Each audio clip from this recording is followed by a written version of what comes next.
Hello, welcome from Old Trafford for the first time in 108 days. Hopefully you can understand or hear what I'm saying, given that I've got a mask on. It's not the day to be wearing a mask. It's absolutely sweltering here. I think temperatures in Manchester today could hit 30. But of course, we have to wear masks for obvious reasons. There's no point explaining that. And Old Trafford itself looks pretty spectacular. I'll give you a look at it. You'll have seen the videos, you'll have seen the imagery.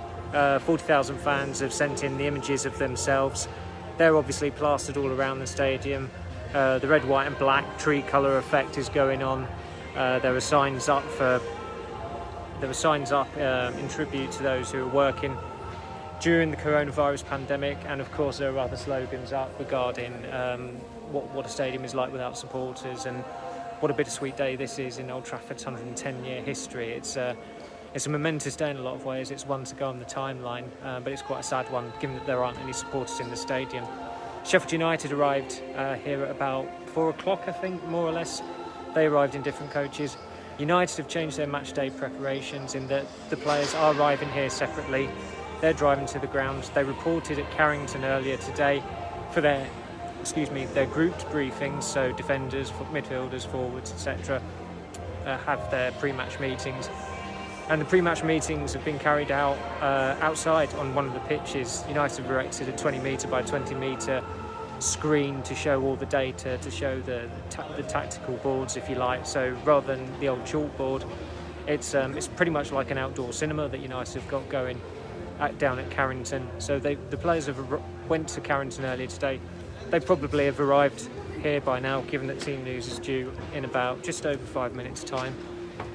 So it's a strange feeling, but for some of us, we've covered a couple of behind closed doors games already. The Tottenham game, the last Glyn's game. We're starting to get used to it, but hopefully we don't get too used to it, because we want stadiums full of supporters again as soon as possible, and as soon as safely possible as well. But it does look pretty resplendent today, all things considered. It does feel like it's the start of the season, with the sunshine, with the sheer redness of the place, and the fact that this is the first game at the stadium in 108 days since that pulsating, as Ed Woodward described it as, pulsating win against Manchester City on March the 8th.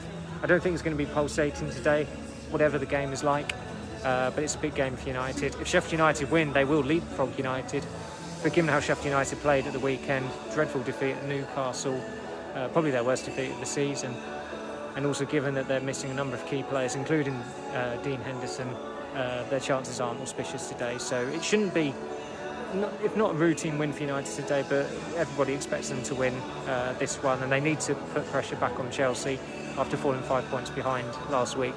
The team news will be in very, very shortly, so stay tuned for that. Thank you for watching. Enjoy the game. Try and enjoy the game. I know a lot of you would love to be here today. It's a privilege for us to be here. Hopefully supporters will be back inside stadiums as soon as possible. Thank you.